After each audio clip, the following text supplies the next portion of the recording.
Hello friends, welcome back to my channel SRK drama explain. Friends, ये video मैं लोगों के एंटरटेनमेंट के लिए बनाती हूँ, so please watch full, share, subscribe and like this video. Friends, हर बार की तरह ये ड्रामा भी बहुत ही ज़्यादा इंटरेस्टिंग और अमेजिंग है बिकॉज ये एक रिवेंज लव स्टोरी है। यहाँ पर दिखाया जाता है हमारा हीरो जिस लड़की से दिलो जान से प्यार करता है, कुछ लोग मिलकर उसका मर्डर कर देते हैं जिसकी वजह से हीरो डिप्रेशन में चला जाता है। बट जब उसे सच्चाई मालूम पड़ती है कि किसने उसके प्यार को मारा है तो वो डिसाइड करता है कि वो उससे बदला लेगा। और यहाँ पर दिखाया जाता है वो उसके फियांसे को टारगेट बनाता है क्योंकि वो उसे रियलाइज करवाना चाह रहा था कि जब किसी से तुम प्यार करते हो और वो तुम्हें छोड़कर चला जाए तो कितनी ज़्यादा तकलीफ होती है। यहाँ पर दिखाया जाता है वो उस लड़की के साथ बहुत टॉर्चर वाला सलूक करता है और इतना ज़्यादा कि वो लड़की बहुत परेशान हो जाती है। अब यहाँ पर हीरो को रियलाइज होता है कि वो अपना रिवेंज लेने के चक्कर में किसी इनोसेंट लड़की की लाइफ को स्पॉइल कर रहा है। तो फाइनली वो डिसाइड करता है। अब वो क्या डिसाइड करता है ये तो हमें ड्रामे की एक्सप्लेनेशन में मालूम पड़ेगा। तो चलिए बिना टाइम वेस्ट कीजिए ड्रामे की एक्सप्लेनेशन को स्टार्ट करते हैं। यहाँ पर डेयर को दिखाया जाता है जो कुछ लोगों को अमाउंट देते हुए दाव की फोटो शो करती है और कहती है तुम्हें इसी लड़की को मारना है। याद रखो ये काम जितनी जल्दी होएगा मैं अमाउंट तुम्हें उतनी ही जल्दी दूंगी, और अगर तुमने काम प्रॉपरली कर लिया तो याद रखना मैं डबल भी अमाउंट तुम्हें पे कर सकती हूँ। अब नेक्स्ट सीन में घन को दिखाया जाता है जो किसी का पीछा कर रहा होता है। अब यहाँ पर दिखाया जाता है उस दिन इवेंट में होने वाले हादसे को लेकर के वो आदमी को ढूंढ रहा था जिसने दाव पे अटैक करने की कोशिश किया था। तभी वहाँ पर जेडी आता है और वो गन के लिए फूड लाया था। यहाँ पर जेडी कहता है तुमने सुबह से कुछ नहीं खाया है, इन सारे चक्करों में पहले खाना खा लो उसके बाद काम करते हैं। अब नेक्स्ट सीन में गन को दिखाया जाता है जो घर पर आ चुका था और उसने जो वीडियोस बनाए थे वही सब देख रहा होता है। तो जेडी गन से पूछता है क्या तुम्हें उस अटैकर के बारे में कुछ सबूत मिला, जिस पर गन बोलता है उस अटैकर के बारे में तो मुझे अभी तक कुछ भी इन्फॉर्मेशन नहीं मिली, लेकिन हाँ इतना मालूम पड़ा कि उसके 2 चमचे हैं। अगर हमने उन्हें पकड़ लिया तो याद रखना उस किलर को भी पकड़ना ईजी रहेगा, तो मैं इसी टारगेट पे अभी काम कर रहा हूँ। नेक्स्ट सीन में विन और विन के डैड को दिखाया जाता है। यहाँ पर विन के डैड अपने बेटे को शाबाशी दे रहे होते हैं और कहते हैं कि तुमने फाइनली आज बहुत अच्छा काम किया है, जो तुमने दाव से कॉन्ट्रैक्ट पेपर पे साइन करवा लिया, इसकी वजह से हमें बहुत ज़्यादा प्रॉफिट मिला। यहाँ पर विन के डैड उसे बोलते हैं चलो एक काम तो तुमने अच्छा किया लेकिन तुम्हें दूसरा काम भी अच्छा करना पड़ेगा। यहाँ पर वो बोलते हैं कि दाव के फादर ने हमारे खिलाफ बहुत ज़्यादा एविडेंस जमा कर लिए हैं, तुम्हें किसी भी हालत में उस एनवलप को हासिल करना है ताकि हम जेल जाने से बच सके। यहाँ पर विन अपने डैड की बात सुनकर रेडी हो जाता है और कहता है कि मैं बहुत जल्द आपको बुला कर दूंगा। अब यहाँ पर दाव को दिखाया जाता है जो पेट के साथ जा रही होती है। यहाँ पर पेट उसे उसका डेली शेड्यूल बताता है, लेकिन साथ साथ ये भी कहता है कि आपको सबसे पहले आपकी ट्रेनिंग के लिए जाना पड़ेगा, कोच आपका वेट कर रहे हैं। यहाँ पर जो दाव रहती है वो बोलती है तुमने मुझसे बगैर पूछे मेरा एडमिशन कहाँ पर करवा दिया जो मुझे ट्रेनिंग लेने के लिए जानी पड़ेगी। यहाँ पर पेट उसे बताता है कि ये मेरा डिसीजन नहीं है, आपकी मैनेजर का डिसीजन है। अब यहाँ पर दिखाया जाता है जो हमारी दाव रहती है फाइनली ट्रेनिंग वाली प्लेस पर पहुंच चुकी हुई होती है। यहाँ पर वो पेट पर गुस्सा कर रही होती है कि तुम मुझे खामखा कहाँ पर फंसा दियो। तभी वो उसकी नज़र गन पे जाती है और गन को देखकर तो शॉक्ड हो जाती है और कहती है कि तुम मुझे यहाँ पर लेकर आए हो। यहाँ पर गन उसे बताता है कि आज के लिए मैं तुम्हारा बॉडीगार्ड नहीं हूँ, तुम्हारा कोच हूँ, तो ट्रेनिंग अच्छे से लेना। जब ये बात दाव सुनती है तो वहाँ से जाने लगती है, जिस पर गन उसे रोकते हुए कहता है कि हम दोनों के बीच कॉन्ट्रैक्ट हो गया है, अगर तुम कॉन्ट्रैक्ट के खिलाफ जाओगी तो याद रखना मैं तुम्हारे खिलाफ पुलिस में कंप्लेंट भी कर सकता हूँ। अब यहाँ पर दाव को दिखाया जाता है वो तो गुस्सा कर रही होती है पेट पे, और यहाँ पर गन उसे समझाने की कोशिश कर रहा होता है कि ये तुम्हारी भलाई के लिए है, लेकिन जो दाव रहती है वो तो नहीं मानती और कहती है कि मैनेजर के पास मुझे कॉल लगा कर दो। अब यहाँ पर दिखाया जाता है जो पेट रहता है वो मैनेजर के पास कॉल लगाकर दाव को देता है, जहाँ पर दाव मैनेजर से इसके लिए मना करती है, लेकिन मैनेजर कहती है कि ये मैं तुम्हारे भले के लिए कर रही हूँ, लेकिन अगर तुम नहीं चाहती हो कि मैं ये सब करूँ तो ठीक है, फिर तुम्हारी मर्जी। अब यहाँ पर दिखाया जाता है जो दाव रहती है वो मैनेजर को अपनी बड़ी बहन समझती है, इस वजह से वो उसकी बात को इनकार नहीं करती है और ट्रेनिंग के लिए हाँ कर देती है। जिस पर गन बोलता है अब तुम ट्रेनिंग लेने के लिए जब रेडी हो गई हो तो चलो मैं तुम्हें सबसे इंट्रोड्यूस करवाता हूँ, बिकॉज आज तुम्हारा फर्स्ट डे है ना, तो इंट्रोडक्शन जरूरी है। यहाँ पर गन उसे अंदर लेकर आता है और सबसे इंट्रोड्यूस करवाता है। यहाँ पर दाव देखती है कि सारे लोग तो ट्रेनिंग में बहुत ज़्यादा बिजी है।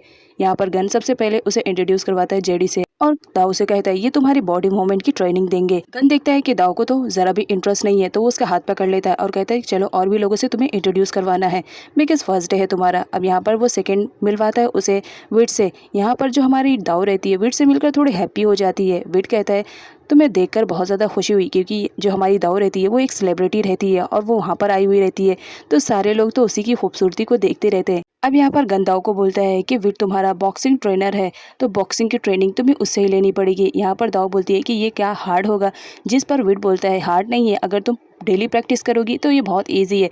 तभी वहाँ पर एंट्री होती है कोलाई की, और जो कोलाई रहती है वो दाऊ को वहाँ पर देखकर शॉक्ड रहती है, क्योंकि यहाँ पर दिखाया जाता है दाऊ के आने के बाद उसके जो तीनों फ्रेंड रहते हैं वो तो उसी के पास रहते हैं। तो इस वजह से वो उससे जेलस फील करने लगती है कि जब से ये आई है हमारी टीम में तो मेरे सारे दोस्तों को छीन रही है। ये गलतफहमी हो जाती है कोलाई की, इस वजह से वो उससे थोड़ा सा चिढ़ती है। यहाँ पर वो उसे चैलेंज करती है कि तुम एक एक्ट्रेस हो ना, तो देखते हैं हमारी एक्ट्रेस के अंदर कितनी हिम्मत है कि वो हमसे मुकाबला करेगी। हमारी जो दाऊ रहती है वो भी रेडी हो जाती है, कहती है कि मैं एक्ट्रेस ज़रूर हूँ, लेकिन याद रखो मैंने फिल्मों में बहुत से एक्शन मूवी में काम किया है, तो इतना तो मुझे आता है कि बॉक्सिंग रिंग में कैसे किसको हराते हैं। यहाँ पर दोनों के बीच फाइट स्टार्ट होती है, लेकिन यहाँ पर दिखाया जाता है जो कोलाई रहती है वो तो एक ट्रेनर रहती है, उसे तो सब कुछ मालूम रहता है, जिसकी वजह से वो दाऊ पर वार करती है, जिसकी वजह से दाऊ नीचे गिर जाती है और उसके पेट में बहुत ज़्यादा पेन होता है, जिसकी वजह से उठ नहीं पाती है। तभी वहाँ पर गन आता है, क्योंकि दाऊ की कंडीशन उसे देखी नहीं जाती है। दाऊ को उठाता है, लेकिन दाऊ उसकी हेल्प लेने से मना कर देती है और कहती है कि ये सब तुम्हारी वजह से हो रहा है, तुम मुझे यहाँ नहीं लाते तो ये सब नहीं होता। यहाँ पर दाऊ को दिखाया जाता है जो कोलाई को ओपन चैलेंज करती है कि ठीक है अभी तो मुझे ट्रेनिंग नहीं आती है, लेकिन आफ्टर ट्रेनिंग मैं तुमसे मुकाबला जरूर करूंगी। यहाँ पर नाम को दिखाया जाता है जो दाऊ के घर में आई हुई रहती है कुछ डॉक्यूमेंट्स के रखने के लिए, तभी उसके हाथ वो एनवलप लग जाता है जिसमें विन के खिलाफ पूरा सबूत रहता है। यहाँ पर जो नाम रहती है उसकी फटाफट फोटो खींच लेती है और उसके बाद सीधा पहुंचती है वो विन के ऑफिस में, जहाँ पर वो उसके सेक्रेटरी को एक फाइल देती है। एक्चुअल में ये ओरिजिनल नहीं बल्कि जेरोक्स कॉपी रहती है। यहाँ पर वो सेक्रेटरी को अपना कॉन्टैक्ट नंबर देकर जाती है, तभी सेक्रेटरी विन को वो एनवलप देती है और कहती है कि ये एक लड़की ने दिया है और उसने कॉन्टैक्ट नंबर भी दिया है, आप उससे कॉल पर बात कर लो। अब जब यहाँ पर कॉन्टैक्ट नंबर देखता है तो विन समझ जाता है कि ये नाम का है। वो उसे कॉल करता है और एक रेस्टोरेंट में बुलाता है, जहाँ पर नाम उसके बुलाने पर खुशी खुशी आ जाती है। यहाँ पर दिखाया जाता है जो नाम रहती है वो विन से बोलती है कि तुम्हारे खिलाफ जितने भी सबूत है वो इस वक्त मेरे पास है, तुमने देख ही लिया होगा, जेरोक्स कॉपी तो मैंने भिजवा ही दिया था। विन बहुत ही तेज माइंड का रहता है, वो फटाक से एक्शन लेता है और यहाँ पर वो नाम को अपनी बातों में उलझाने की कोशिश करता है और उससे कहता है कि मैं तुमसे प्यार करता हूँ तो तुम ऐसा क्यों कर रही हो। यहाँ पर नाम को दिखाया जाता है विन की सारी सच्चाई मालूम होने के बावजूद वो पागल उसी से प्यार कर रही होती है। अब नेक्स्ट सीन में गन और जेडी को दिखाया जाता है जो आपस में बात कर रहे होते हैं। यहाँ पर वो दाऊ के फादर के मर्डर के बारे में बात कर रहा होता है और साथ ही साथ दाऊ पर अटैक करने वाले पर्सन के भी बारे में बात कर रहा होता है। तभी उसका फोन का सायरन बजने लगता है और इसे मालूम पड़ जाता है कि दाऊ के घर में कोई तो इंटर हुआ है। यहाँ पर विन को दिखाया जाता है जो अपने आदमियों को लेकर दाऊ के घर में पहुंचा हुआ रहता है और कहता है कि घर की एक एक चीज ढूंढ डालो, किसी भी तरह मुझे वो एनवलप मिलना चाहिए। और यहाँ पर दिखाया जाता है फाइनली उसे वो एनवलप मिल जाता है।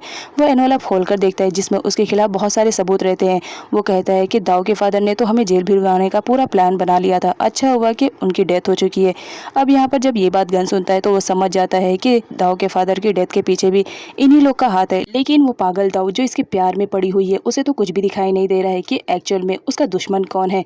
अब नेक्स्ट सीन में दिखाया जाता है यहाँ पर दाऊ को जो कि वेट कर रही होती है। यहाँ पर जो विन रहता है उसने अपने मैनेजर को बोल के रखा था कि दाऊ को किसी भी तरह यहाँ पर उलझा के रखना है ताकि वो दाऊ के घर में अच्छे से तलाशी कर पाए।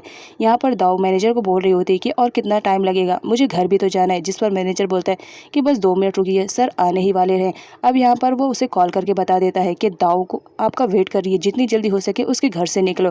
नेक्स्ट सीन में दिखाया जाता है विन फाइनली दाऊ के पास आ जाता है और वहाँ पर उससे रोमांस करने लगता है, जिस पर दाऊ कहती है कि तुम इतनी देर से कहाँ थे। यहाँ पर दिखाया जाता है जो विन रहता है वो उसे झूठ बोल देता है और कहता है मैं बहुत इंपॉर्टेंट मीटिंग में बिजी था, इस वजह से आने में देर हो गया, सॉरी, चलो अब हम डिनर के लिए चलते हैं।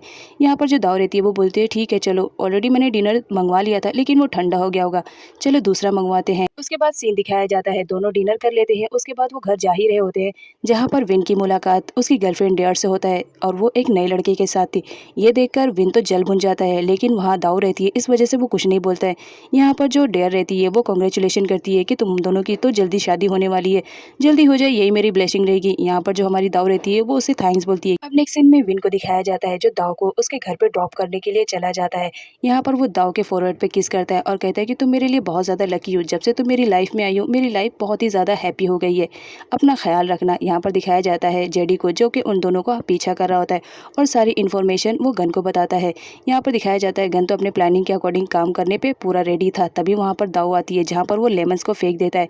अब यहाँ पर जो दाऊ रहती है वो लेमन्स की वजह से गिरने वाली रहती है, बट जैसा तैसा संभल के वो गन पर चिल्लाने लगती है कि क्या हरकत कर रहे हो, तुम्हें आइडिया भी है, अभी मैं गिर जाती मेरे पैर में एक तो वैसे ही तकलीफ है और तुम्हारी वजह से डबल डबल तकलीफ हो जाती, जिस पर गन बोलता है कि ये मेरी प्रॉब्लम नहीं है। एक तो तुमने अपने पैरों से मेरे कितने सारे लेमन को बर्बाद कर दिया, ऊपर से मुझे ही चिल्ला रही हो, चलो मेरे सारे लेमन्स को उठा कर दो। अब यहाँ पर जो दाऊ रहती है, गन के कहने पर वो उसके लेमन्स को उठा कर देती है और कहती है कि चलो अब तो ठीक है, इन लेमन्स के लिए तुम मुझ पर चिल्ला रहे हो, ऐसे कितने सारे लेमन्स मैं तुम पर फेंक सकती हूँ। जिस पर गन बोलता है फिलहाल तो मुझे ये मेरे ही लेमन्स चाहिए, क्योंकि मैं इन्हें बहुत मेहनत करके खरीद कर लेकर आया हूँ। अब यहाँ पर गन को दिखाया जाता है जो दाऊ से उस एनवलप के बारे में पूछने ही वाला रहता है, लेकिन दाऊ बोलती है मुझे बहुत ज़्यादा नींद आ रही है, फिलहाल तुम अपना ये लेमन लो क्योंकि मुझे सोना है, और ये कहकर वहाँ से चली जाती है। अब नेक्स्ट सीन में डेयर को दिखाया जाता है जहाँ पर विन आया रहता है। वो विन पर गुस्सा कर रही होती है और कहती है कि देखना किसी दिन उस लड़की को मैं मार दूंगी, और मार ही क्यों दूंगी, मैंने तो पैसे भी दे दिए हैं उस लड़की को मारने के लिए। अब जब ये बात विन सुनता है तो उसे शांत करवाता है और कहता है कि तुम्हें ऐसे करने की ज़रूरत नहीं है, क्योंकि मैं खुद बहुत ही जल्द उस लड़की के साथ ब्रेकअप करने वाला हूँ और तुमसे शादी का अनाउंस करने वाला हूँ। अब जब डेयर ये बात सुनती है तो वो उसका गुस्सा शांत हो जाता है और कहती है कि तुम पक्का ये करोगे, जिस पर विन बोलता है ऑफ कोर्स, बिकॉज मैं तुमसे प्यार करता हूँ और किसी से नहीं।